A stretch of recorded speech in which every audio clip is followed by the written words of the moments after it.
할렐루야. 여러분을 사랑하고 축복합니다. 말씀을 나누기 전에 잠시 기도하도록 하겠습니다. 하나님 아버지, 나를 바라보실 때, 우리를 바라보실 때 기쁨으로 바라보십니까? 탄식하며 바라보십니까? 근심 어린 시선으로 우리를 보고 계십니까? 행여라도 하나님께서 탄식하며 하나님의 근심 어린 눈으로 바라보신다면 그 시선으로 우리가 마주치길 원합니다. 그래야 하나님의 근심이 나의 근심이 되고 나를 바라보시는 어떠한 것이 하나님 앞에 온당치 못한 것을 깨달아 아버지여, 아버지 시선으로 바꿔나가길 원합니다. 그리하여 진정한 회개가 일어나길 원하오매 주님, 우리에게 시선을 떼지 마소서. 우리를 바라보는 그 시선을 우리가 붙잡을 수 있도록 주님 더욱 눈동자처럼 바라보시고 또 바라보시고 우리가 주님의 눈빛에 맞출 때까지 우리를 지켜봐 주시옵소서. 아가페의 사랑으로 보소서. 우리의 실족을 보지 마시고 그 실족을 뛰어넘어 하나님의 능력으로 회개가 일어날 수 있도록 붙들어 주시옵소서. 오늘 말씀을 통하여 주님, 회개가 얼마나 중요한지, 우리 삶 가운데 회개하며 살고 있는지 내가 후회하며 살고 있는지를 분별하기를 원합니다. 주님이여, 원컨 내 말씀 허락하여 주시옵소서. 내가 나사렛 예수의 이름으로 명하노니 하나님의 말씀을 회방하는 어둠의 권세는 이 공간에서 떠나갈지어다. 하나님 말씀 허락하여 주시옵소서. 주님을 신뢰합니다. 이 모든 말씀 우리 예수 그리스도 이름으로 감사하며 기도드립니다. 아멘. 여러분 사랑하고 축복합니다. 여러분 삶 가운데 날마다 예수님의 보혈로 덮어주시고 회개의 삶이 일어나길 원합니다. 회개했다면 회개한 그 삶을 지속적으로 살아내길 원합니다. 얼마나 회개가 중요한지요. 그런데 생각보다 회개와 후회의 미세한 차이를 우리가 잘 분별하지 못한다는 것입니다. 여러분이 회개했다고 느끼십니까? 그런데 어쩌면 우리는 회개했다고 느끼겠지만 하나님의 보시기에는 너는 지금 회개가 아니라 후회하고 있다 라고 생각할 수 있다는 것입니다. 그런데 놀라운 것은요, 회개한 사람과 후회한 사람이 가는 곳이 다르다는 거예요. 그래서 내 관점으로 어떤 죄에 대해서 내가 반응하여서 지금 회개했다고 느끼고 있지만 하나님, 내가 지금 느끼고 있는 이 회개라고 느끼는 이것이 하나님 보시기에도 회개로 인정해 주시겠습니까? 아니라면 다시 깨닫게 하여 주시옵소서. 내가 행여라도 내가 회개했다고 느꼈지만 그것이 아니야, 내 딸아, 내 아들아, 너는 그것을 회개한 것이 아니라 후회하고 있어. 그리하여 우리가 천국에 들어가지 못할까 두렵습니다. 이 기도를 하나님께 올리시길 바랍니다. 회개와 후회는 너무나 중요합니다. 그 결론이 지옥이냐 천국이냐라고 나눠져 있기 때문입니다. 우리 회개와 후회의 미세한 차이에 대해서 고린도후서 7장 10절에 기록되어 있습니다. 말씀을 읽겠습니다. 하나님의 뜻대로 하는 근심은 후회할 것이 없는 구원에 이르게 하는 회개를 이루는 것이요 세상 근심은 사망을 이루는 것이니라. 아멘. 이 말씀에 분명히 기록되어 있습니다. 회개와 후회의 미세한 차이에 대해서. 분명히 여러분 이 자리에 앉아 계시다면 회개했기 때문에 앉아 계시다고 생각할 거예요.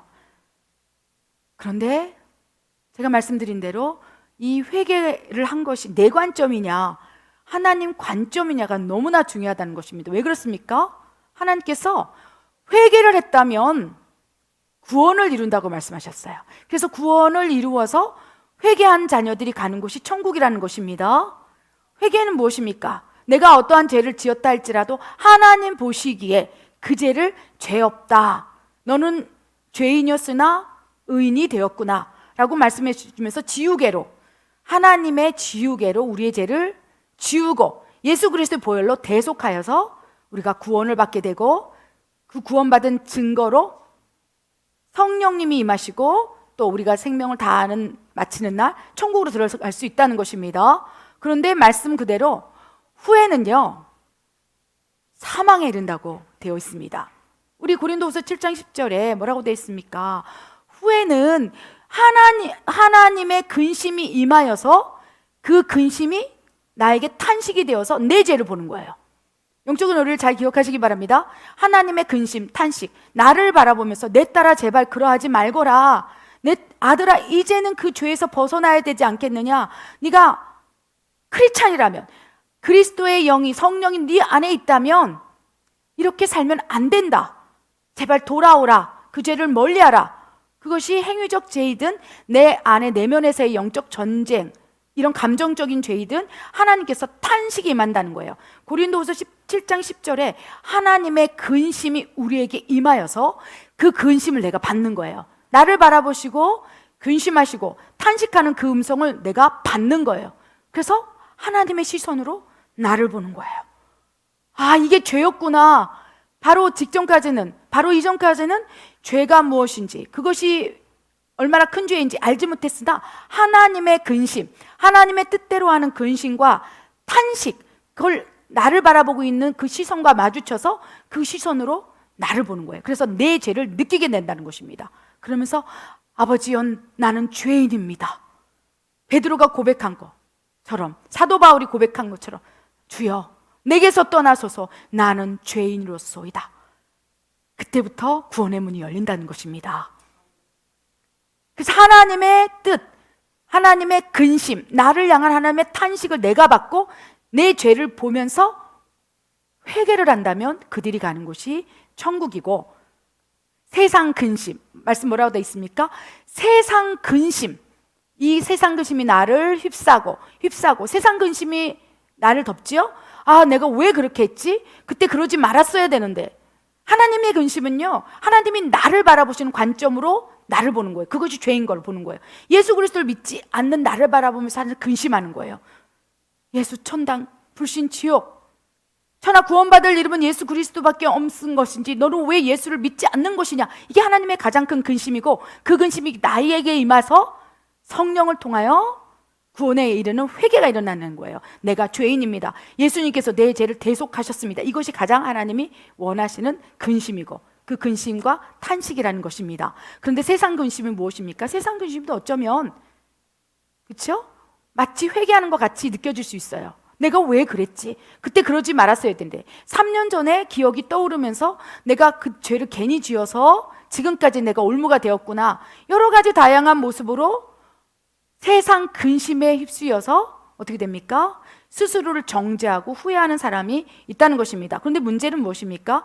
세상 근심은 후회를 하게 되고, 후회는 사망을 이루고 지옥으로 떨어진다라고 말씀하세요.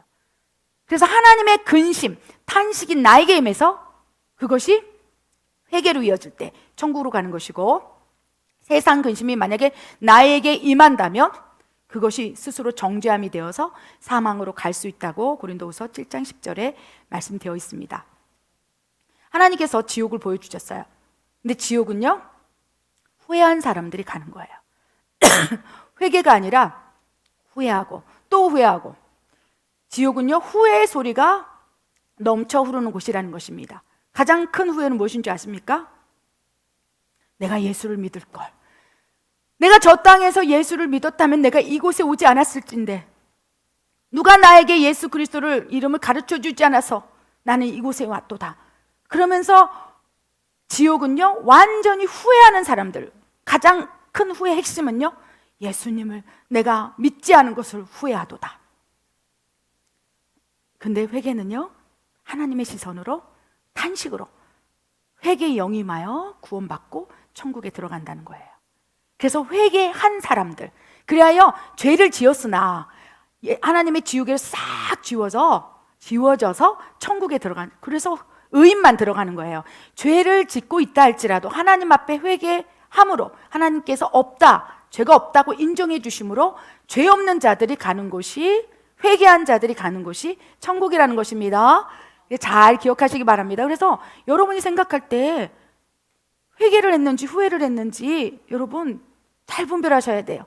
그래서 오늘 이 시간 이 예배 끝나고 기도할 때 하나님, 내가 내 생각에는 회개했는데 후회라고 생각한다면 다시 떠오르게 하시고 하나님 앞에 지우개로 지워지는 놀라운 회개의 영이 부어지는 역사를 일으켜 주시옵소서. 그럼 오늘 행여라도 내가 회개하지 않았던 것들이 있다면 오늘 그 일이 일어날 거라고 좀 믿습니다.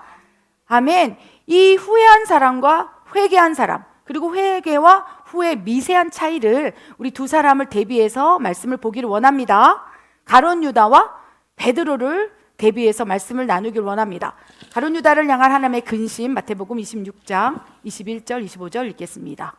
그들이 먹을 때 이르시되 내가 진실로 너희에게 이르노니 너희 중에 한 사람이 나를 팔리라 하시니 그들이 몹시 근심하여 각각 여짜오되 주여 나는 아니지요. 대답하여 이르시되 나와 함께 그릇에 손을 넣는 그가 나를 팔리라. 인자는 자기에 대하여 기록된 대로 가거니와 인자를 파는 그 사람에게는 화가 있으리로다. 그 사람은 차라리 태어나지 아니하였더라면 제게 좋을 뻔하였느니라. 예수를 파는 유다가 대답하여 이르되 랍비여 나는 아니지요. 대답하시되 내가 말하였도다 하시니라. 아멘. 이 하나님께서 가룟 유다를 향한 근심이 무엇일까요? 탄식이 무엇일까요? 21절에 기록되어 있어요. 마지막 만찬 때 예수님께서 제자들과 식사를 하고 계실 때 예수님의 근심이 임하는 거예요. 하나님의 근심이 임하는 거예요. 내가 진실로 너희에게 이르노니 너희 중에 한 사람이 나를 팔리라. 근심하고 계신 거예요. 가룟 유다를 누군가 그렇게 얘기합니다. 태어날 때부터 예수님을 팔 사람으로 태어났다고. 그렇지 않습니다.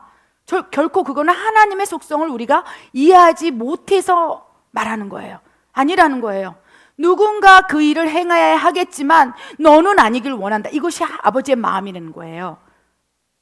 그래서 그 하나님의 탄식이, 예수님의 탄식이 임하여서 예수님이 탄식을 하는 거예요. 근심하며 제자들에게 얘기하는 거예요. 너희 중에 한 사람이 나를 팔 거야. 누구에게 들으라고요? 가룟 유다가 듣도록.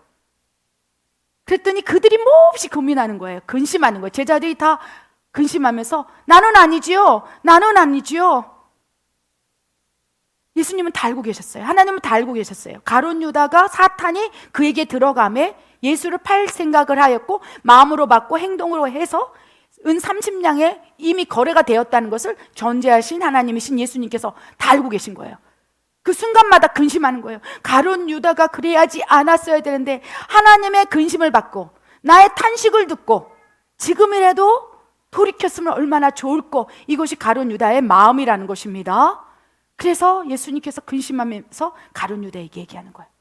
너희 중에 한 사람은 나를 팔 거야. 그랬더니 제자들이 저는 아니죠. 근심하면서. 그래서 예수님의 근심이 그들에게 임한 거예요. 그래서 나는 아니죠. 만약 내가 그렇다면 나를 용서해 주세요. 내가 그러지 않도록 해주세요. 이것이 회개라는 거예요.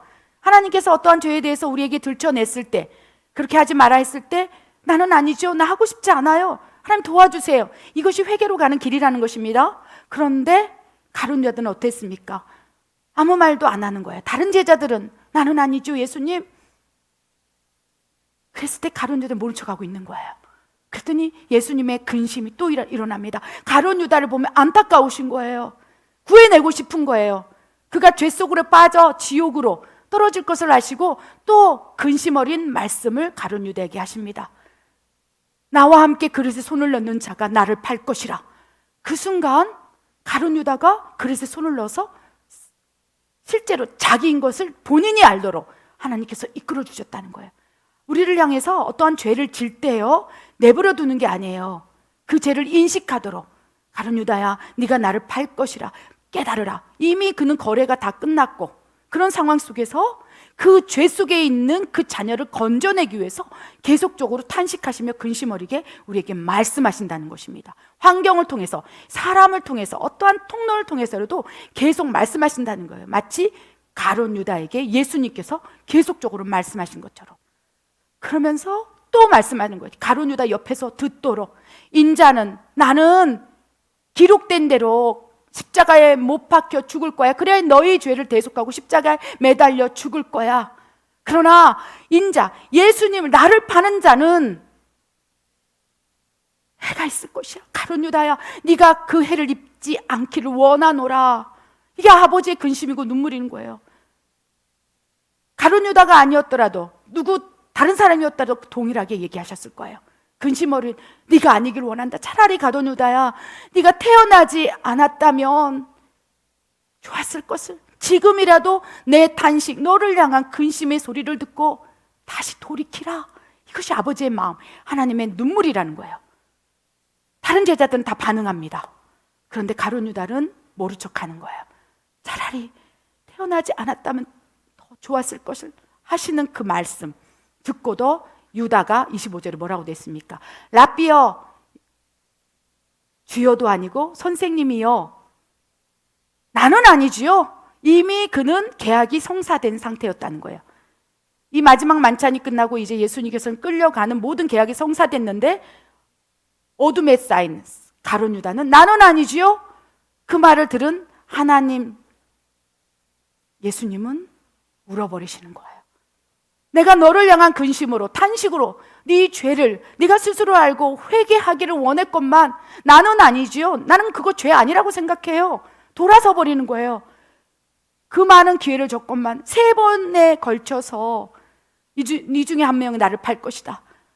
나와 함께 그릇에 손을 넣는 자가 나를 팔리라. 근심 어린 눈으로 차라리 태어나지 말았을 걸. 그럼 네가 지옥에 떨어지지 않을 것이라고 계속적으로 말씀하셨는데도 결국 하나님의 탄식 소리를 들었음에도 불구하고, 나를 향한 하나님의 근심을 보았음에도 불구하고, 내 아들아 그 죄에서 도망가라, 내 딸아 돌이키라, 이 음성을 사람을 통해서, 환경을 통해서, 여러 다양한 통로를 통해서 들었음에도 불구하고 나는 아니지요 돌아서 버렸다는 것입니다.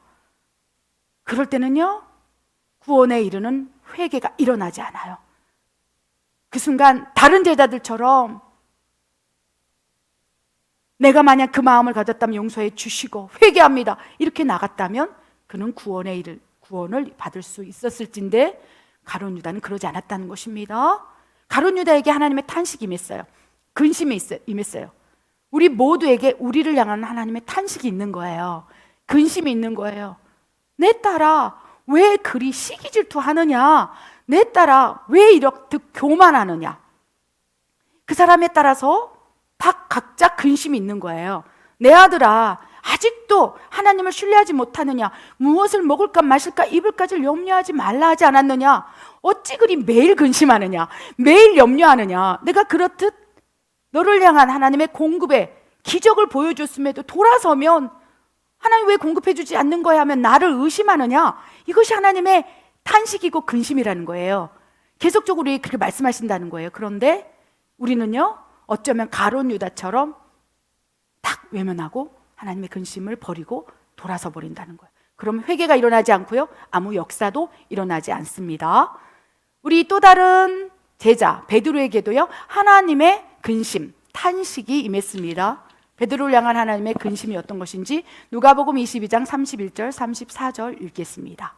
시몬아 시몬아, 보라 사탄이 너희를 밀 까부르듯 하려고 요구하였으나 그러나 내가 너를 위하여 내 믿음이 떨어지지 않기를 기도하였노니 너는 돌이킨 후에 내 형제를 굳게 하라. 그가 말하되 주여 내가 주와 함께 오게도 죽는 데에도 가기를 각오하였나이다. 이르시되 베드로야 내가 내게 말하노니 오늘 닭 울기 전에 내가 3번 나를 모른다고 부인하리라 하시니라. 하나님의 탄식과 근심이 예수님의 제자들에게만 임했을까요? 신령한 사람한테만 임할까요? 특별한 사람들한테 임할까요? 아니요. 온 세계, 전 세계 사람들 모두에게 하나님의 근심은 눈동자처럼 바라보고 있다는 거예요. 그 근심을 받고 내가 돌이키느냐, 가룟 유다처럼 나는 아니지요 떠나가느냐, 이 차이에 문제가 있다는 것입니다. 우리 베드로를 향한 예수님의 근심은 무엇이었을까요? 우리 누가복음 22장 31절 이렇게 기록되어 있어요. 시몬아 시몬아, 베드로야 베드로야, 보라 사탄이 너희를 밀가부르듯 하라고 나한테 요청했다. 사탄이 공격하겠다고 나에게 허락을 요청했다. 그래서 내가 사탄아 밀가부르듯 내 제자들을 까불어 봐라, 공격해 봐라, 시험해 봐라, 유혹해 보라. 그 가운데 믿음이 견고하여져서 하나님의 제자로, 예수의 제자로 그들을 세워 나갈 것이라. 여러분, 믿음의 성장은요, 여러 가지 다양한 요건 가운데 믿음이 성장될 수 있습니다. 그런데 하나님은 우리의 믿음을 성장시키기 위해서 때로는 사탄의 공격을 허락한다는 걸 기억하시기 바랍니다. 사탄도 하나님의 피조물에 불과하다는 것입니다. 이 세상에서 사탄의 시간은 허락돼 있어요. 마지막 요한계시록에서 이 세상이 클로즈 될 때 사탄은 무정에 갇혀서 영원히 없어질 존재라는 거예요. 하나님께서 능력이 없어서 사탄이 지금 이 세상의 신으로 역사하고 있는 것을 그냥 바라보고 계시는 걸까요? 내버려 두는 거예요. 내버려 둠으로 사탄은 사탄의 본성대로 밀가부르듯 죄를 가지고 우리를 공격할 때 그 공격에 따라서 무너지는 사람이 있을 것이고 또 하나님 때문에 견뎌내는 사람이 있다는 것이에요. 하나님은요, 죄에 대해서는 멀찌감치 써 있어요. 그래서 죄 짓는 자녀들에게는 다가갈 수 없는 거예요. 그런데 하나님이 멀어지는 그 순간 사탄이 공격할 수 있다는 거예요. 죄의 본성을 가지고, 틈새를 가지고. 마치 사울왕에게 하나님의 영이 충만했을 때는 하나님이 함께 하시고 하나님 능력이 보여줬지만 그가 죄를 선택함으로 다윗이라는 하나님의 사람을 죽일 듯이 시기하고 미워하고 죽이고자 달려들 때 하나님의 영이 떠나시고 사탄이 세차게 내려침에 하나님의 영이 떠나갈 수밖에 없는 거예요. 그럼 하나님의 영이 거룩하지 않기 때문에, 죄성이 있기 때문에 떠나감에 사탄이 그 공간에 장악을 하기 시작한다는 것입니다. 그래서요, 사탄은 두려워할 존재가 아니고 나의 믿음을 테스트하기 위한 때로는 훈련 대장일 수 있다는 것입니다. 하나님께서 허락하신 경우에 그렇다는 것입니다. 내 죄로 말미암아 가룟 유다처럼 그렇게 사탄이 가득 차게 되면 사망으로 이어질 수도 있고 자살로도 이어질 수 있기 때문에 늘 경계선상에서 분별하고 경계해야 되겠습니다. 베드로를 향한 하나님의 근심이 무엇입니까? 내가 너의 믿음을 견고히 하기 위해서, 내가 이 세상에서 떠나간다 할지라도 내 제자로 굳건히 세우기 위해서 너희에게 밀가부르듯 사탄이 공격하라는 것을 내가 허락했다. 사탄의 유혹, 시험에 너희가 굳건히 일어서 믿음을 굳게 하기를 내가 원한다. 근심이 되는 거예요. 왜요? 베드로의 믿음을 아니까, 제자들의 믿음을 아니까. 사탄을 통해서 믿음을 성장시키기 위해서 예수님께서 사탄의 공격을 허락해서 한번 건드려 봐라. 욥처럼 그의 생명만 그대로 보존하고 나머지는 네 뜻대로, 네 권세대로 마음대로 밀가불어 봐라. 그래서 욥의 생명만 무사했고 나머지는 풍지박산이 나지 않았습니까? 여러분, 사탄이 그런 권세가 있어요. 근데 예수님께서요, 사탄에게 그렇게 허락했지만, 그리하여 한 발 물러서 계시지만 근심이 되는 거예요. 행여도 이 시험 가운데 베드로가 넘어져서 하나님을 떠나버릴까 봐, 그리하여 하나님의 근심으로 베드로에게 얘기하는 거예요. 베드로야, 제자들아, 사탄이 너를 공격할 거야, 유혹할 거야, 밀가부르지 공격할 거야. 강하고 담대하라 말씀하시는 거예요. 하나님의 근심이 임하죠. 그럼 하나님의 격려도 임한다는 것을 기억하시기 바랍니다. 근데 이때는요, 베드로가 몰랐어요. 에이, 내가 무슨 사탄이 밀가부른다고 해서 내가 예수님을 부인할까요? 오히려 예수님의 말씀에 머리를 까우뚱하면, 나는 그러지 않아요. 나는 내 믿음은 죽는 데까지 예수님을 따라가겠습니다. 예수님이 죽는다면 나도 같이 죽을 것이고, 예수님께서 감옥에 간다면 나는 감옥까지 따라갈 거예요. 예수님 나의 믿음을 너무 모르고 계시네요. 호언장담하고 있었다는 것입니다. 그랬을 때 다시 예수님이 근심이 되는 거예요. 베드로야, 너의 그 호언장담을 바꾸기 위해서, 그것이 죄는 아니지만 많은 영혼들을 살릴 통로로 사용될 때 은혜가 되지 않게 내가 그 통로를 바꾸기 위해서 지금 사탄의 공격을 허락한 거야. 근심이 되는 거예요. 내가 너를 위하여 기도해 줄게. 그 시험을 허락해 놓고도 돌아서니까 탄식이 되고 근심이 되고 눈을 뗄 수가 없는 거예요. 베드로가 어떻게 행동할지 알기 때문에. 이 32절에 뭐라고 돼 있습니까? 내가 너를 위하여 너의 믿음이 떨어지지 않기를 내가 지금 중보하고 있어, 기도하고 있어. 그리고 너는 돌이킨 후에 내 형제를 굳게 하라. 여러분, 회개 사전적인 의미가 돌이킴이에요. 잘못을 돌이킨 후에 이미 나락으로 떨어질 걸 알았어요. 그러면서 그 나락으로 떨어진 그것이 무엇입니까? 34절에 베드로야, 내가 너에게 말하노니 오늘 닭이 울기 전에 네가 나를 3번 모른다고 저주하며 부인하리라. 베드로가 3번을 부인할 걸 아시고 예수님께서 근심하시고 탄식하셔서 미리 말씀해 주신 거예요. 그리고 이미 그가 배신할 걸 알았어요. 여러분, 예수님을 3번 부인한 죄, 그로 인해서 그가 가룟 유다처럼 나는 아니지요, 예수님을 떠나버렸다면 그도 어쩌면 사망으로 갈 수 있었다는 거예요. 그런데 예수님께서는 말씀 가운데 너는 그 죄를 돌이킨 후에 형제를 굳게 하라. 이미 예수님께서 베드로가 어떻게 할지 내 근심이 기억날 거야, 내 탄식 소리가 떠오를 거야, 이미 알고 계신 거야. 너는 돌이킨 후에 너는 반드시 돌이킬 것이라. 결국 예수님의 근심, 탄식 소리를 그 듣는 순간에는 무시해버렸습니다. 그래서 33절에 내가 죽는데도 같이 갈 거예요, 감옥에도 같이 갈 거예요. 그랬더니 예수님께서 더 근심 어린 눈으로 보는 거예요. 베드로, 내가 지금 그렇게 말하고 있으나 너는 무너질 거야, 죄와 타협할 거야, 두려움 속에서, 세상 근심 속에서 너는 나를 부인할 것이다 라고 말했다는 거. 어떻게 됐습니까? 세상 근심에 휩쓰여. 이 세상 근심이 무엇입니까? 하인이 너 저자와 알지? 저자와 한 페이지 했을 때 세상 근심, 두려움에 휩싸여 나는 저자를 몰라. 결국 세상 근심에 의해서 저주하고 말았다는 것입니다. 여러분, 그러나 우리는 이 하나님의 근심, 예수님의 탄식, 이것을 둘 다 받았지만 두 사람의 결론을 우리가 알고 있습니다. 가룟 유다도요, 하나님의 탄식, 예수님의 근심이 떠올랐을 거예요. 예수님이 십자가에 못 박혀 죽으시고 끌려가시면서 이제 자기가 생각나기 시작했어요. 이 말씀은 찾아보지 않았지만 이제 자기의 양심의 가책이 되어서 내가 왜 예수 그리스도를 무죄한 사람을 팔았던가. 그래서 뭐라고 되어 있습니까? 성경에 내가 왜 무죄한 예수님을 팔았던가. 그러면 스스로 정죄하기 시작했댔어요. 여러분, 그것이 후회인 거예요. 내가 미쳤지, 내가 왜 그때 그런 말을 했지, 내가 왜 예수님을 팔았지, 이 30냥이 무엇이라고, 내가 한 사람의 무고한 생명 그리스도를 팔았던가. 그 순간 그것이 회개가 됐다면 하나님을 바라보면서 무릎을 꿇었을 거예요. 그런데 후회했던 거예요. 여러분, 때로는 후회를요, 사탄이 줄 수 있다는 것을 기억하시기 바랍니다. 하나님의 시선에서 떨어지고 자기 죄에 대해서 정죄하기 시작할 때부터 사탄은 계속 너는 죄인이야, 너는 죄인이야, 너는 하나님이 사랑하지 않아, 예수 그리스도가 너를 버렸어, 그렇게 계속 우리에게 생각을 종용시킬 수 있다는 것입니다. 그럴 때 가룟 유다가요, 그 예수님의 근심, 베드로야, 차라리 네가 태어나지 않았으면 좋았을 뻔했구나, 그 생각이 떠올라서 예수님이 말씀하신 그 근심에 어린 말씀대로 그대로 이루어졌습니다. 그러나 내가 예수님밖에 없습니다, 한 번만 살려주십시오.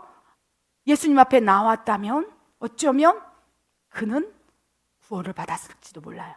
그것이 회개니까, 돌이켰으니까. 그러나 후에 사탄이 계속 부어주는 정죄감, 네가 그러고도 예수님의 제자라고? 은 30냥에 팔았잖아. 이제는 더 이상 너를 동의해 준 사람이 없을 거야. 너는 이제 왕따야. 아무것도 할 수 없어.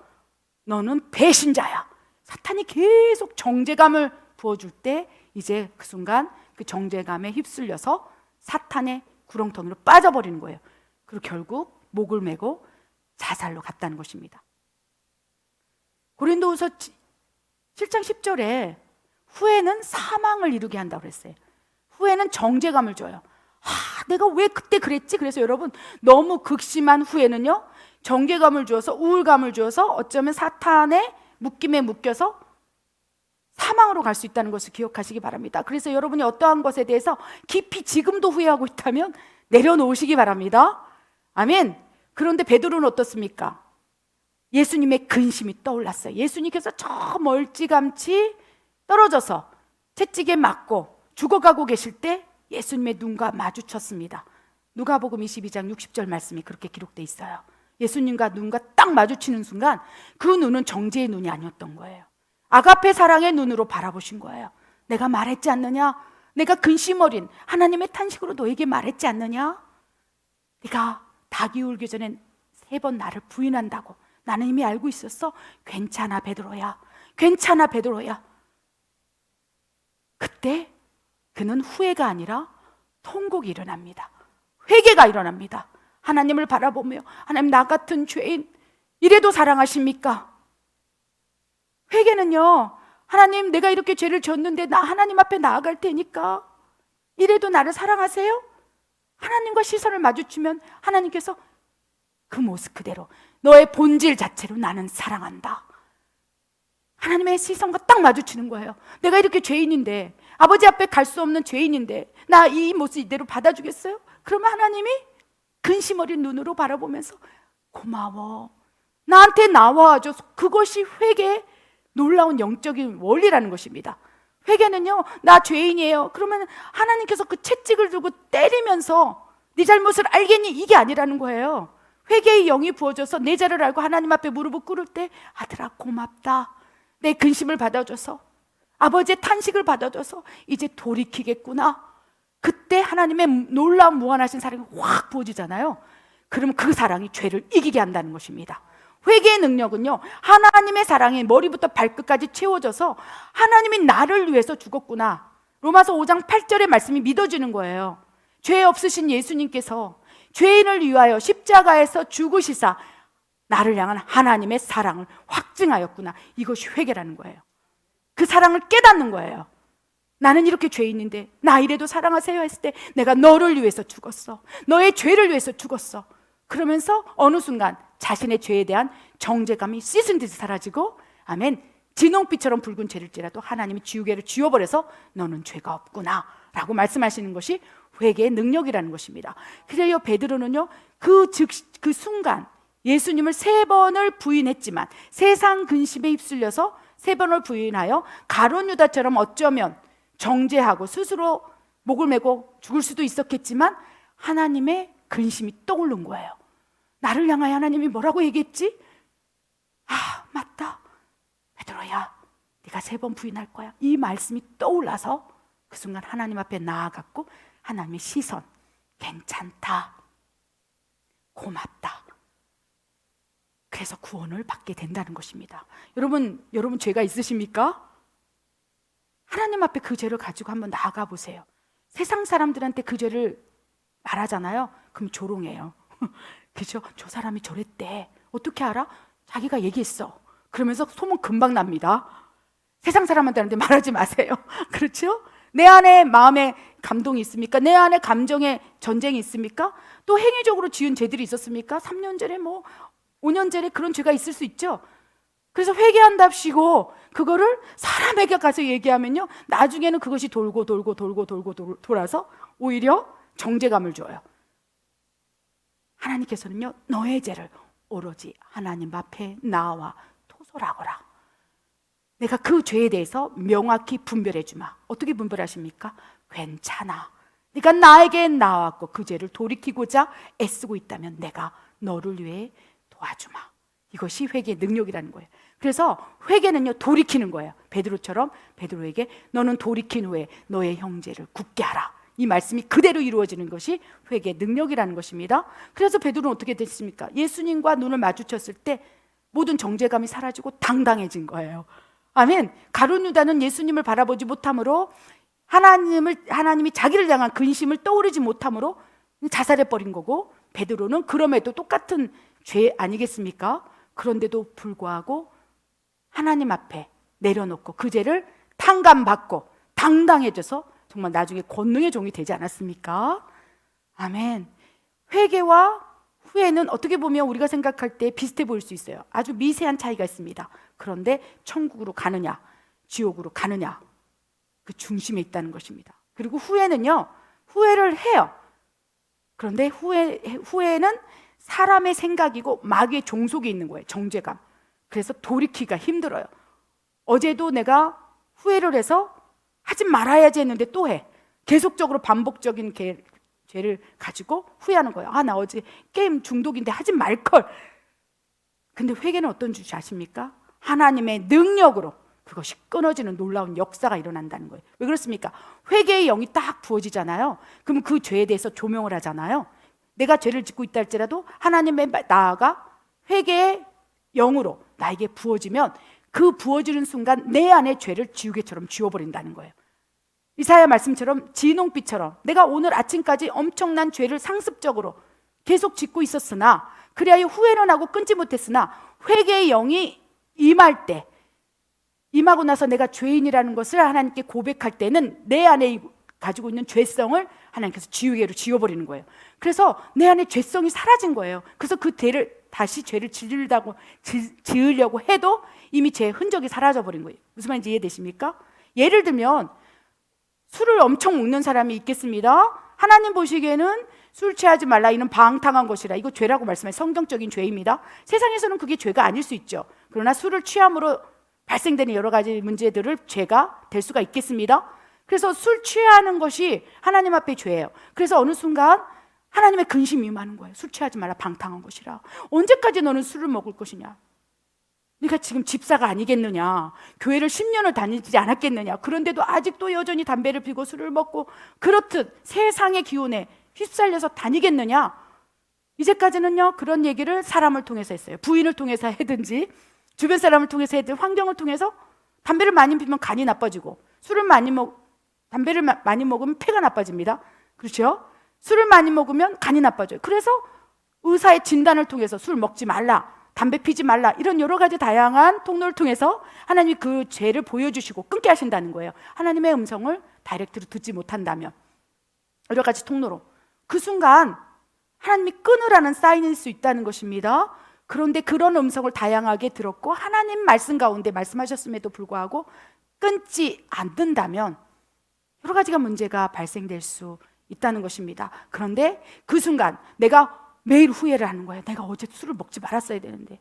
아니, 그 사람이 찾아와서 술을 먹을 수밖에 없는 환경이었어. 어쩔 수 없어. 후회는 남을 탓을 해요.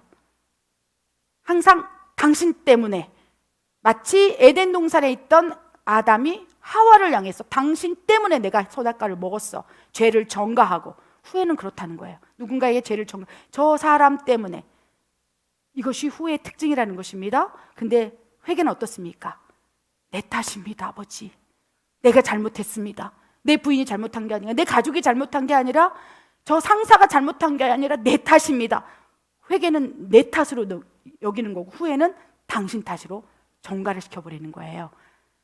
그래서 만약에 술 취함이라는 죄를 하나님께서 근심 어린 눈으로 바라보면서 아들아 이제 그만 좀 먹어라, 집사가 돼가지고 계속 어찌 그렇게 방탕한 것이냐, 이런 얘기를 나한테 전해졌을 때 그것을 하나님 앞에 나아가 하나님 잘못했습니다, 내가 돌이키겠습니다, 하나님 도와주십시오 했을 때 회개의 영이 부어지면 술 취함이라는 죄성을 지우개로 지우는 놀라운 역사가 일어나는 거예요. 마치 내 안에 술이라는 DNA, 세포 안에 팍팍 박혀있는 알코올의 성분이 싹싹 지워버리는 거예요. 하나님의 능력이 그렇다는 것입니다. 담배를 핀다면 그것이 죄인 걸 알고 하나님 앞에 나는 죄인입니다, 하나님 도와주세요, 그러면 내 뼛속 깊이 세포 하나 스며들어 있는 니코틴을 성령의 능력으로 지워버리는 거예요. 그래서 그 다음날 담배를 피려고 하면 왜 구토가 나오는 거예요. 왜? 내 안에 그 죄성이 사라져버린 거예요. 이것이 회개의 능력이라는 거예요. 그래서 회개한 사람이 죄를 다시 짓지 않는 이유는 회개를 함으로, 회개의 영이 강력하게 부어짐으로 그 죄를 도말시켜버리기 때문에 죄성이, 원죄가 자체가 사라지는 거예요. 그래서 우리는 내 안에 원죄로 담겨진 죄성을 뽑아내고 회개를 통해서 내 안에 원죄가 없는 것처럼, 그리하여 죄 짓기 전 아담의 모습으로 복원되는 것이 하나님의 소원이라는 거예요. 그래서 날마다 회개하라. 너의 죄성이 느껴진다면, 너의 죄 가운데 하나님의 근심이 느껴진다면 회개하라. 그럼 회개의 영이 부어지면 시기하는 마음에 대해서, 그 죄성에 대해서 지우개를 지워버리는 거예요. 그러면 그 다음 날부터 시기 질투가 안 일어나요. 갑자기 술이 딱 끊어져요. 담배가 딱 끊어져요. 음란한 생각이 밤새도록 들어서 매일 후회하고 했건만 어느 순간 그것이 진정한 하나님의 근심인 걸 알고, 아버지 힘들게 해서 죄송해요 하나님, 나에게 여러 번 말씀하셨는데 이제는 정말로 하나님 앞에 돌이키겠습니다, 무릎을 꿇고 회개 통의 눈물을 베드로처럼 펑펑 울면서 아버지 도와주십시오 할 때 그 모든 음란의 원죄 안에 담겨진 죄성이 지우개로 싹 지워져서 그 다음부터는 음란한 생각을 하려고 해도 내 안에 죄성이 사라져버렸기 때문에 그 죄가 떠오르지 않는다는 것입니다. 그 주변에 회개함으로 완전히 그 죄성이 끊어진 사람이 있지요. 이것이 회개의 능력이라는 것입니다. 여러분이 그 한 사람이 되기를 원합니다. 아멘. 그리하여 베로 가룟 유다는 후회하고 정죄함으로 사망에 이르렀고, 베드로는 3번을 부인했지만 그때 하나님 앞에 나와서 회개함으로 이제는 결코 그의 인생 가운데 예수님을 부인하는 일을 저지르지 않았어요. 왜냐하면 회개할 때 예수님을 부인했던 그 세상 두려움, 누군가의 말로 인해서 두려워서, 그죠? 나는 저자를 몰라. 세상 두려움 속에서 예수님을 저주했던 이 죄성이 회개함으로 지워져 버린 거예요. 그래서 베드로는 그날 그 순간 이후로 세상 근심의 두려움이 사라졌어요. 그래서 외치는 거예요. 예수 그리스도를 전하는 자들을 다 잡아 죽여, 이런 명령이 떨어졌지만 두려움이 사라진 거예요. 그 죄를 짓게 된 배경이 무엇이었습니까? 두려움이었던 거예요. 두려움의 죄 때문에 나도 모르게 두려움이 엄습함으로 나는 저자를 몰라 이렇게 해버렸는데, 회개하니까 그 두려움이라는 그 원죄 자체가 사라진 거예요. 아멘. 그래야 그 순간 이후로는 베드로는 뛰쳐나가서 두려움 없이 주는 그리스도이십니다. 천하 구원받을 이름은 예수 그리스도밖에 없습니다. 그 안에 모든 죄성이 사라져버린 거예요. 사도 바울은 어떻습니까? 그래서 그는 죄와 피 흘리게 싸운다는 거예요. 회개의 삶을 산다는 거예요. 그래서 종국에는 사도 바울에게 죄성이 사라짐으로 그는 담대하게 하나님을 증거하는 권능의 종이 되었다는 것입니다. 그래서 우리는요, 내 안에 있는 죄성을 하나님 앞에 가지고 나와야 돼요. 시기 질투의 마음이 있다면 그 죄성을 가지고 하나님 회개의 영을 부어주십시오. 내가 오늘 또 이렇게 시기를 했습니다, 교만했습니다. 그러면 회개의 영이 부어지면 그 죄성이 사라져버린다는 것입니다. 그래서 여러분, 아직도 여전히 여러분 마음이 전쟁터라면 여러분 스스로 생각할 때 나는 회개했어, 그럼 천국 갈 거야, 그거는 우리의 생각이라는 거예요. 하나님 보시기에는 너는 후회하고 있어. 회개라면 돌이키는 거야. 완전히 그 죄에서 떠나는 거야. 아직도 그 죄를 짓고 있다면 회개한 능력이 아니다라고 말씀하십니다. 아멘. 여러분, 말씀을 한번 마무리 말씀을 보기를 원합니다. 사도행전 2장 38절, 회개 후 이르는 영적 변화 4단계에 대해서 말씀을 나누겠습니다. 읽겠습니다. 베드로가 이르되 너희가 회개하여 각각 예수 그리스도의 이름으로 세례를 받고 죄 사함을 받으라. 그리하면 성령의 선물을 받으리니.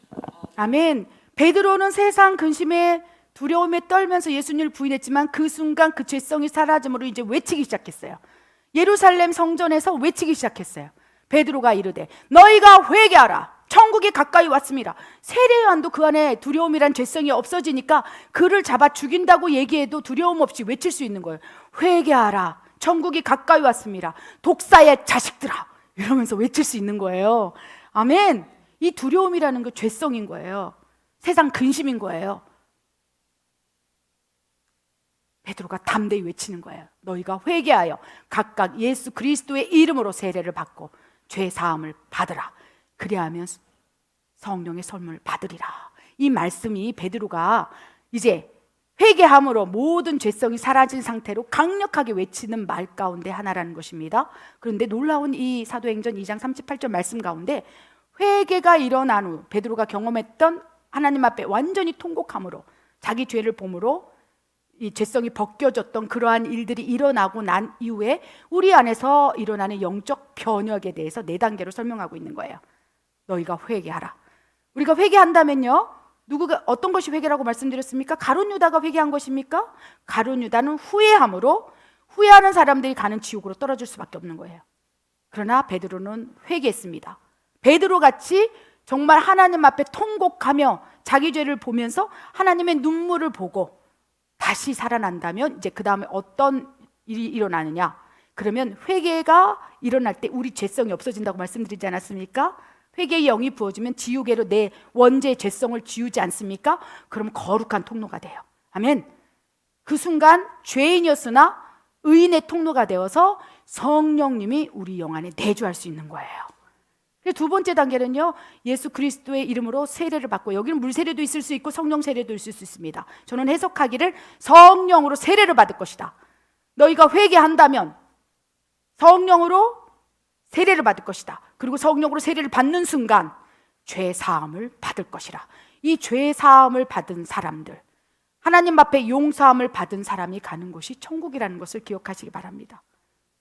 그리고 죄 사함을 받기 위해서는 회개라는 전제 조건이 있어야 된다는 것입니다. 그래서 회개할 때 죄성이 벗겨지고 깨끗해짐으로 성령님이 내주하셔서 이제 그 다음부터 이 안에서 성화의 작업을 하는 거예요. 성령님이 임한다고 내가 완전히 거룩한 사람이 아니라는 걸 기억하시기 바랍니다. 성령님이 임하시는 조건은요, 거룩한 영에 임해요. 근데 우리는 거룩하지 않아요. 그래서 하나님이 회개의 영을 강력하게 부으는 거예요. 그래서 여러분이 거듭날 때, 처음 성령님이 임했을 때는요, 눈물, 콧물 흘리면서 내 죄를 깨닫지 않았습니까? 나 같은 벌레 같지 못한 이 죄인을 사랑하십니까? 근데 그 사랑이 느껴지는 게 회개의 영이 부어주는 조건이에요. 하나님의 사랑을 느끼는 거예요. 내가 내 죄를 막 처절하게 막 반성하고 이게 아니라는 거예요. 나를 위해서 죽으신 하나님의 사랑이 그냥 믿어질 때, 그냥 그 사랑을 믿지 않았던 것, 내가 죄인이라는 것 그냥 믿어져서 회개가 일어나고, 회개가 일어나면 성령이 내주할 수 있는 통로가 열려요. 그러나 그 순간 성령이 내주하셨다 할지라도 내 행위적인 죄는 계속 남아있는 거예요. 강력하게 사도 바울처럼, 베드로처럼, 모세처럼 완전히 그 급격한 거듭남을 통해서 완전히 성령의 불이 임해서 완전히 죄성을 성령의 불로 태워버린다면 그 순간 완전히 성화된 사람으로 살아갈 수 있겠습니다. 그러나 성령께서 임하실 때 비둘기처럼 바람처럼 부지불식간에 임했다면 내 죄, 내 죄성은 그대로 가지고 있는 거예요. 성령이 내 안에 내주하시면서 실제적 행위적 죄를 벗겨나가신다는 거예요. 이것이 무엇입니까? 속사람과 겉사람의 전쟁을 통해서 죄를 하나하나 바꿔나가는 거예요. 이것이 성화라는 것입니다. 아멘. 그래서 영적 원리는요, 회개를 하게 되면 그 다음에 그 회개의 영이 부어져서 성령님이 내주하십니다. 그리고 성령님이 내주하시면 이제 죄 사함을 받게 돼요. 이 단계에서는요, 언제 죽어도 천국 갈 수 있습니다.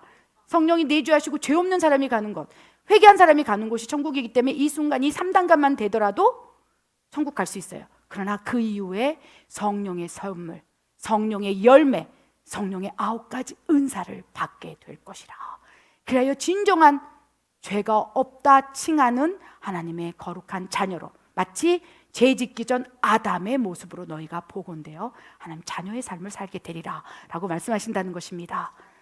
여러분, 이 4단계 중에서 여러분 지금 어느 단계에 속했습니까?